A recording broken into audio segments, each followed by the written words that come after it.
नमस्कार विद्यार्थी मित्रांनो, बृहन्मुंबई महानगरपालिका शिक्षण विभाग व्हर्च्युअल ट्रेनिंग सेंटर, मी विश्वास ठोंबरे व्हर्च्युअल शिक्षक आपले स्वागत करतो। विद्यार्थी मित्रांनो, आज आपण सर्वजण शाळेत नसलो तरी घरात राहून ऑनलाईन लर्निंगच्या माध्यमातून शिक्षण घेत आहोत। या माध्यमाचा आणि अध्यापन अध्ययनाच्या प्रक्रियेचा आपल्याला नक्कीच फायदा होईल अशी आशा आहे। त्याचबरोबर आपल्या शिक्षण प्रक्रियेत खंड पडणार नाही, म्हणूनच बृहन्मुंबई महानगरपालिका शिक्षण विभागाने हा उपक्रम सुरू केला आहे।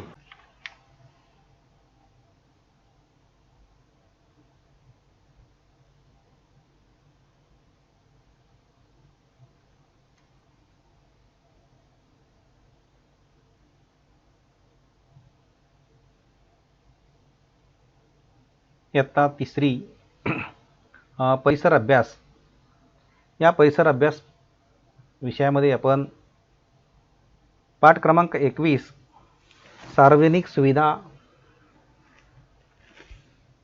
म्हणजेच समूह जीवनासाठी सार्वजनिक सुविधा पाठ क्रमांक 21 पाहत आहोत। मागच्या वेळेला आपण आपलं समूह जीवन काय आहे हे आपण पाहिलेलं होतं। मग जसं इथे समूह म्हणजे काय, तर दोनपेक्षा अधिक व्यक्ती एकत्र येणे म्हणजे समूह। मग आपले समूह जीवन म्हणजे काय, तर समूह जीवन म्हणजेच दोनपेक्षा अनेक व्यक्तींच्या सोबत आपले दररोजचे कामकाज करणं अथवा खेळणं म्हणजेच समूह जीवन। मग त्यामध्ये अनेक प्रकारच्या बाबी येतात, गप्पा गोष्टी करणं, प्रवास करणं, ह्याही बाबी त्या समूह जीवनामध्ये येत असतात।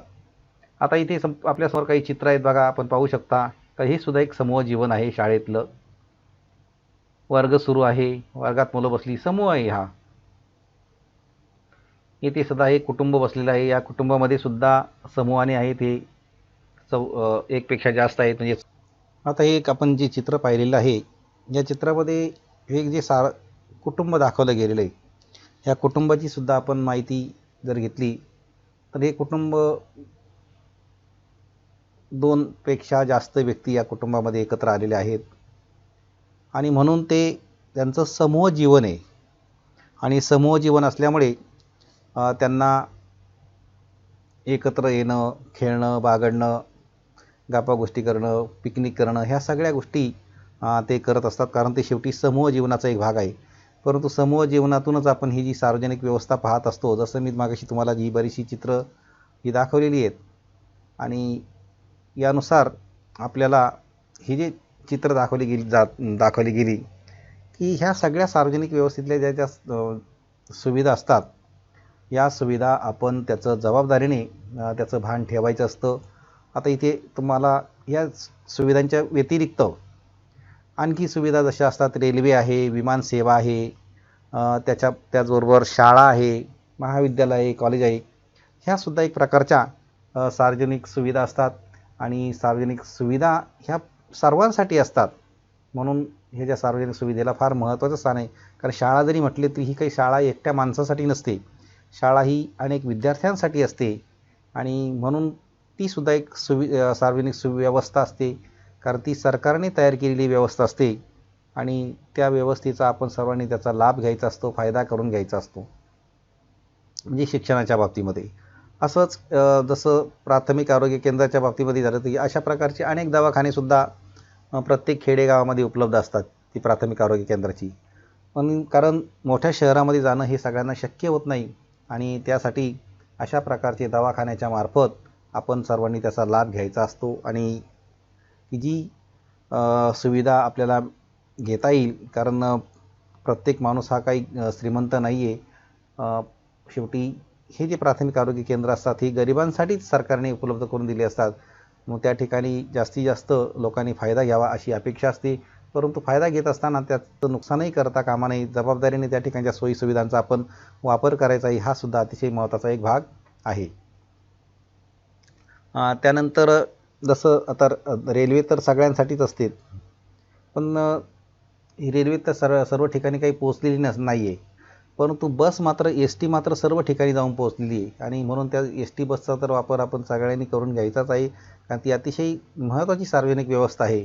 कारण ती अगदी खेड्यापर्यंत जाऊन पोहोचलेली आहे, अगदी गावातल्या प्रत्येक गावापर्यंत. म्हणून अशा या एस टीचं कोणत्याही प्रकारचं नुकसान करता कामा नये, हे अतिशय एक महत्त्वाचा भाग आहे. म्हणून ही जी सार्वजनिक सुविधा आहे ही आपली सुविधा आहे असं आपण मानायचं आहे, कारण आपल्यासाठी निर्माण केलेल्या या सुविधा असतात, या व्यवस्था, आणि त्याचं आपण पुरेपूर फायदा घ्यायचा आहे आणि नुकसान करायचं नाही. हे अतिशय महत्त्वाचा एक भाग आहे. आता इथे गाव म्हटलं तर गावामध्ये सुद्धा इतरही अनेक सुविधा असतात. गावातली दिवाबत्ती असते, त्या दिवाबत्तीच्या सुद्धा ती सर्वांसाठी व्यवस्था केलेली असते ग्रामपंचायतमार्फत. रस्ते चांगले केलेले असतात, हे सगळे आपल्यासाठी केले असतात या सार्वजनिक सुविधा.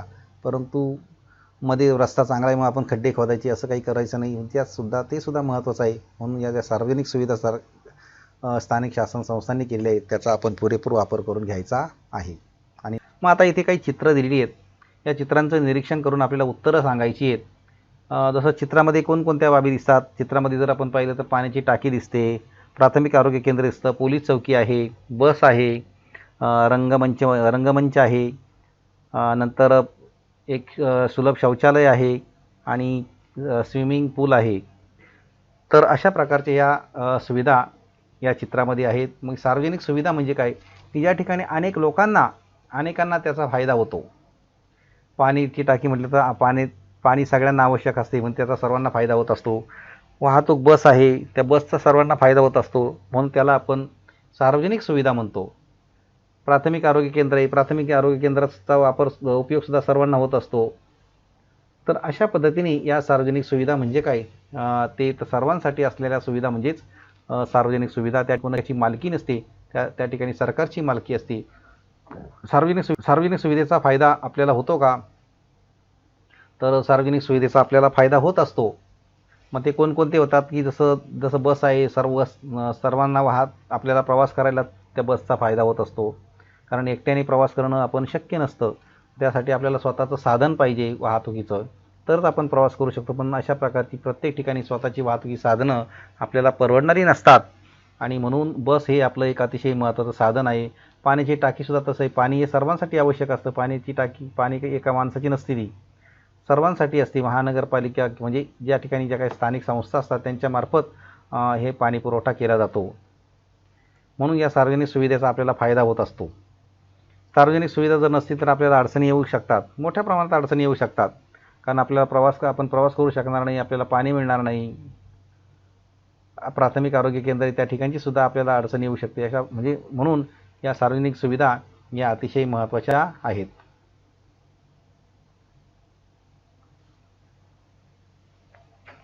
आणि म्हणून या सार्वजनिक सुविधांचं आपल्याला आपण जबाबदारीने त्याचं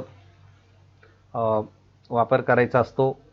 त्याचबरोबर आणखी काही सार्वजनिक सुविधेच्या बाबतीमध्ये काही असं आहे, की आपलं जर कुटुंब असतं मागाशी सांगितल्याप्रमाणे, त्याचाही आपण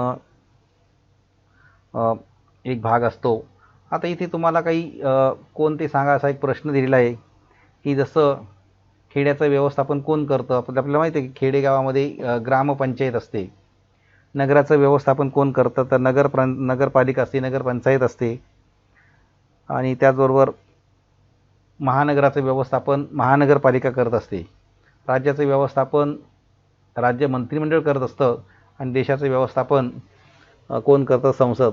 ह्या सगळ्या प्रश्नांची उत्तरं या तक्त्यामध्ये देण्यात आलेली आहे. तर आपण जरी कोणत्याही ठिकाणी राहत असलो तरी जे काही सोयी सुविधा असतात, या सोयी सुविधा आपल्याला कोण पुरवतं हे त्या ठिकाणी महत्त्वाचं असतं. वास्तविक पाहता आपलं जे कुटुंब असतं, हे आपलं कुटुंब हे एक आपलं घरच आहे, आणि घराबाहेरचं जे काही आपलं जीवन आहे हे सार्वजनिक जीवन असतं. आणि सार्वजनिक जीवनामध्ये आपल्याला सुविधांची गरज असते, परंतु ह्या ज्या सुविधा असतात त्या सर्वांसाठी असतात. जसं वाहतूक आहे, शाळा आहे, दवाखाने आहे, या सुविधांचा आपण वापर व्यवस्थित करायला पाहिजे, त्याची काळजी घ्यायची आहे, आणि जबाबदारीने या सुविधांचा वापर आपण करायचा आहे. म्हणजे अशा प्रकारे इथे कुटुंबाला सुद्धा प्राधान्य दिलं आहे, की कुटुंबापासूनच ही सगळी सुरुवात करायची असते. ह्या सार्वजनिक ज्या व्यवस्था आहेत, सुविधा आहेत, त्या कशा वापरायच्या आहेत ते आपल्या कुटुंबाकडून आपल्याला शिकायचं असतं. नंतर आहे स्थानिक शासन आणि गावातल्या काही सुविधा असतात. जसं आपल्या गावामध्ये आपण शहरात राहतो, गावात राहतो, जर आपण याची जर तुलना केली गाव आणि शहराची, तसं बघा गावाची लोकसंख्या कमी असते, गावामध्ये रोजगाराच्या संधी कमी असतात, गावात मोठ्या बाजारपेठा नाहीत, सुविधा कमी प्रमाणात असतात, स्थानिक शासन संस्थेद्वारा गावात कारभार केला जातो आणि गावाचा कारभार हा ग्रामपंचायत मार्फत होत असतो. प्रत्येक गावासाठी एक ग्रामपंचायतसुद्धा असते. आता आपण शहराकडे जाऊया. शहरामध्ये लोकांची संख्या जास्त असते, रोजगाराच्या संधीसुद्धा जास्त असतात, शहरात मोठ्या बाजारपेठाही असतात, त्याचबरोबर सुविधासुद्धा जास्त असतात. स्थानिक महानगरपालिका व नगरपालिकाद्वारे हा कारभार केला जातो आणि प्रत्येक शहरात एक नगरपालिका असते.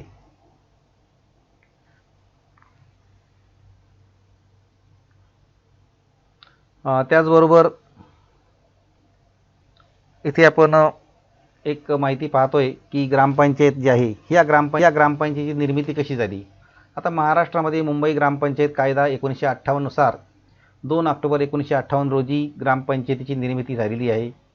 पंचायत त्रिस्तरीय रचनेतील सर्वात महत्त्वाची व कनिष्ठ स्तरावरील काम करणारी संस्था म्हणजेच ग्रामपंचायत. बलवंतराय मेहता समितीच्या शिफारसीवर आधारित पंचायत व्यवस्था 1960 मध्ये स्थापन झाली. त्यानुसार महाराष्ट्र जिल्हा परिषद पंचायत समिती अधिनियम 1961 मंजूर करण्यात आला आणि 15 मार्च 1962 पासून हा अधिनियम लागू झाला. महाराष्ट्रात पंचायत राज 1 मे 1962 पासून सुरू झालेला आहे. आता याची रचना करण्यात आली की ज्या गावाची लोकसंख्या 500 किंवा 600 असतील अशा 500 ते 600 असा नियम होता. आता नवीन याच्यामध्ये 600 केलेला आहे. तर त्या ठिकाणी ग्रामपंचायत असते. त्याशिवाय काही स्थानिक शासन संस्था असतात, त्या आपल्या परिसरात सेवा देण्याचं सुद्धा काम करत असतात. इथे काही चित्र दाखवलेली आहे. जसं सहकारी संस्था सूतगिरणी आहे, नंतर वडिलांच्या बरोबर बँकेत जाणारी मुलगी आहे, आंतरदेशीय पत्र न्याहाळणारी एक मुलगी आहे. ह्या ज्या सुविधा असतात या सुविधा आपल्याला स्थानिक पातळीवर मिळत असतात आणि त्यांचा उपयोग आपल्याला मोठ्या प्रमाणामध्ये होत असतो. त्याचबरोबर हे जे संस्था असतात ह्या गावात किंवा शहरात दोन्ही ठिकाणी असू शकतात, परंतु बँक मात्र बऱ्याच ठिकाणी आहे, पोस्ट टपाल सेवा ही बऱ्याच ठिकाणी आहे. याशिवाय एक दूध डेअरी असते. आता दूध डेअरीचा आपण जर पाहिलं तर प्रत्येक गावामध्ये दूध डेअरी आहेच, कारण गावातले बरेचसे लोक हे दूध घालण्यासाठी एका ठिकाणी येत असतात. त्या ठिकाणी त्या दूध डेअरीचं एक कार्यालय असतं आणि सर्व जारमध्ये हे दूध जमा करून एका दुधाच्या टँकरमध्ये दूध डेअरीला ते पाठवलं जातं आणि त्याच्यावर वेगवेगळ्या प्रकारच्या क्रिया या केल्या जातात. परंतु दूध डेअरी ही प्रत्येक गावामध्ये असते आणि ही त्या ठिकाणी ही एक प्रकारची सेवा आहे. दूध त्या ठिकाणी संकलन केलं जात असतं आणि प्रत्येक माणसाची त्या ठिकाणी गरज ही भागत असते. आणि एक प्रकारची ही एक सेवा ही त्या दूध डेअरीच्या मार्फत मिळत असते.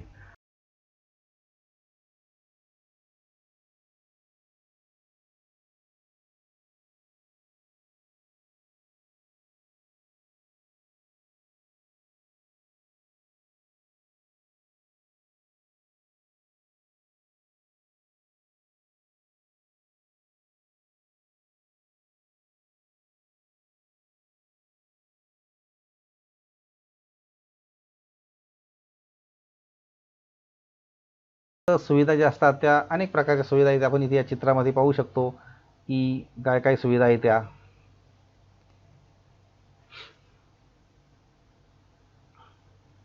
इथे सुद्धा काही स्थानिक शासन आणि गावातल्या सुविधा असतात. काही ठिकाणी रेल्वे, बस, बँक, पोस्ट, हॉटेल आहे, कारखाने आहेत. ह्या काही सुविधा ज्या आहेत या शहरांमध्ये मोठ्या प्रमाणामध्ये मिळू शकतात, गावामध्ये या सुविधा नसतात. या चित्रातल्या सुविधासुद्धा मोस्टली ज्या आहेत त्या शहरामध्येच आहेत. आता विद्युत म्हटलं तर ती मात्र गावापर्यंत जाऊन पोहोचली आहेत. त्याचबरोबर पवनचक्क्यासुद्धा गावापर्यंत जाऊन पोहोचलेल्या आहेत आणि कारखानेसुद्धा इंडस्ट्री एरिया झालेला असल्यामुळे ते सुद्धा गावापर्यंत जाऊन पोहोचलेले आहेत. आता सार्वजनिक सेवा आणि सुविधा या बाबतीत जर विचार केला तर सार्वजनिक सेवा सुविधा ह्या आपण दिलेल्या कराच्या रकमेतून आपल्याला दिल्या जातात आणि म्हणूनच त्यांचा वापर आपण काळजीपूर्वक केला पाहिजे. अशावेळी सार्वजनिक सेवा सुविधावर ताण येत असतो. म्हणूनच अशा समस्यांवर एकत्रितपणे मात आपण अशावेळी एकत्रितपणे मात करू शकतो. जसं पाणी पुरवठा आहे, सार्वजनिक स्वच्छता आहे, यासारख्या सेवा ही शासन पुरवत असते, परंतु त्याहीपेक्षा अधिक सेवांची आपल्याला काय असते, गरज असते. उदाहरणार्थ आपल्या गावातील बँक आहे, खर्च करून शिल्लक पैसे बँकेत जमा केले जातात. तेथे ते पैसे सुरक्षित राहतात, बँकेतून पैसे काढता येतात. आणि त्याच वेळेला आपल्या गावातील बँक आहे, ती खर्च करून शिल्लक पैसे बँकेत जमा केले जातात, त्या ठिकाणी सुरक्षित राहतात. म्हणून बँक ही फार महत्त्वाची असते, कारण ती गरजू लोकांना बँक कर्जसुद्धा देत असते. जसे नातेवाईक आहे, नातेवाईकांच्या बाबतीतमध्ये सुद्धा मित्र नातेवाईकांसाठी एक संपर्कासाठी एक टपाल सेवेचा सुद्धा उपयोग केला जातो. आणि ही टपाल सेवा जगभरामध्ये आहे, कारण एखाद्या परिसरातील लोक एकत्र येतात, स्थानिक गरजा कोणत्या आहेत हे त्या ठिकाणी समजून घेत असतात आणि त्यानुसार एकमेकांच्या सहकार्यातूनच उद्योग व्यवसाय करत असतात. तो करण्यासाठी आपल्याजवळ थोडे पैसेसुद्धा जमा करतात, म्हणजेच व्यवसाय उद्योगातून मिळणारा नफा वाटून घेत असतात. लोकांच्या सहकार्यातून निर्माण झालेल्या संस्था असं म्हणतात.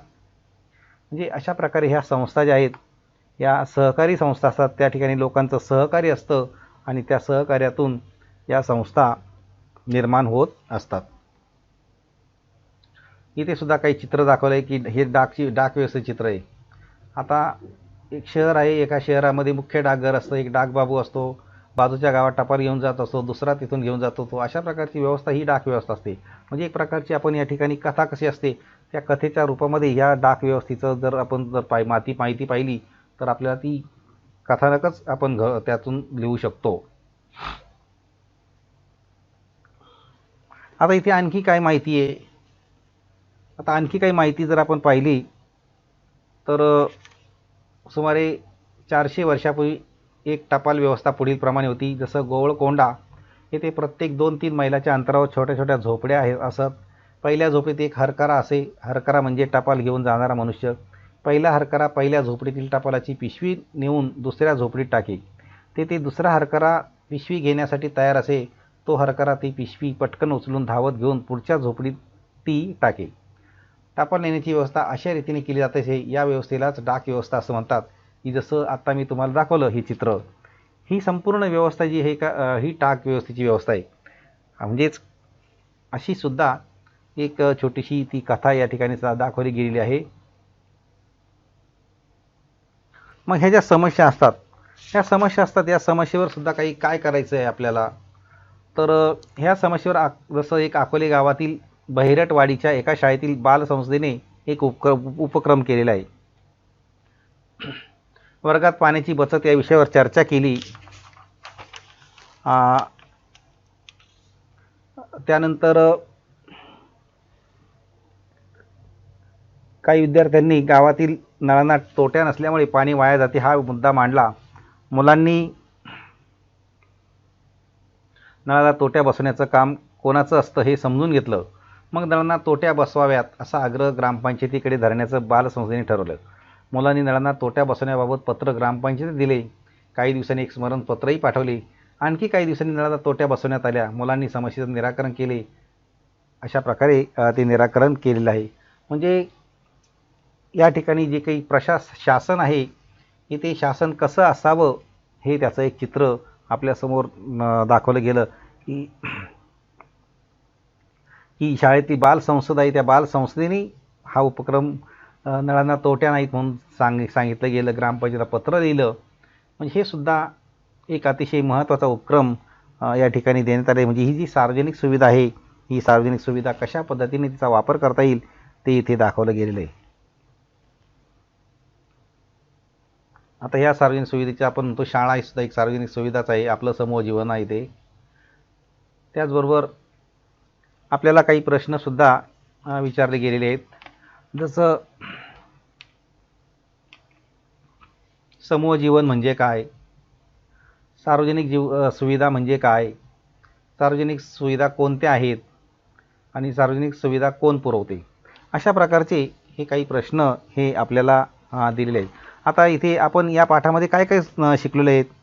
तर सार्वजनिक सुविधा म्हणजे आपणा सर्वांसाठी असणाऱ्या सोयी. गावाचा कारभार कोण करतं? गावाचा कारभार ग्रामपंचायत पाहते. नगराचा कारभार कोण पाहतं? नगराचा कारभार नगरपालिका पाहत असते. त्याचबरोबर मोठ्या शहरांसाठी महानगरपालिका असते. सार्वजनिक सेवा सुविधांचा वापर काळजीपूर्वक आपण केला पाहिजे. आपले पैसे बँकेत ठेवले तर ते सुरक्षित राहतात आणि आपल्याला जगभरात कोठेही पत्र पाठवता येते. त्याचबरोबर लोकांच्या सहकार्यातून निर्माण झालेल्या संस्थांना सहकारी संस्था असं म्हणतात. अशा प्रकारचा भाग आपण या पाठामध्ये पाहिलेला आहे.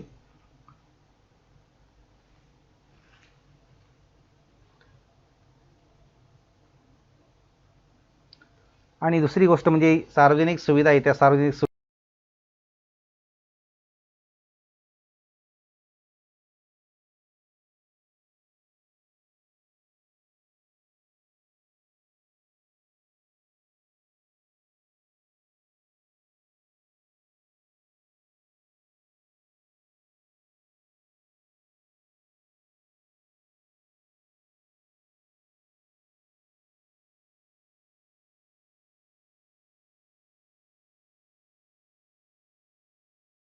या घटकाची बरीचशी माहिती देण्याचा प्रयत्न करण्यात आलेला आहे. आपणही या घटकाचे व पाठाचे वाचन करायचे आहे आणि पाठ्यपुस्तकात दिलेले जे प्रश्न आहेत त्या प्रश्नांची उत्तरं सोडवायची आहेत. त्याचबरोबर आपल्याला मी काही प्रश्नसुद्धा दिलेले आहेत. ते प्रश्नसुद्धा आपण सोडवायचे आहेत. आणि याबरोबरच या पाठाच्या आपल्या प्रतिक्रिया आपण बृहन्मुंबई महानगरपालिकेच्या यूट्यूब चॅनलवर जरूर कळवायच्या आहेत. धन्यवाद.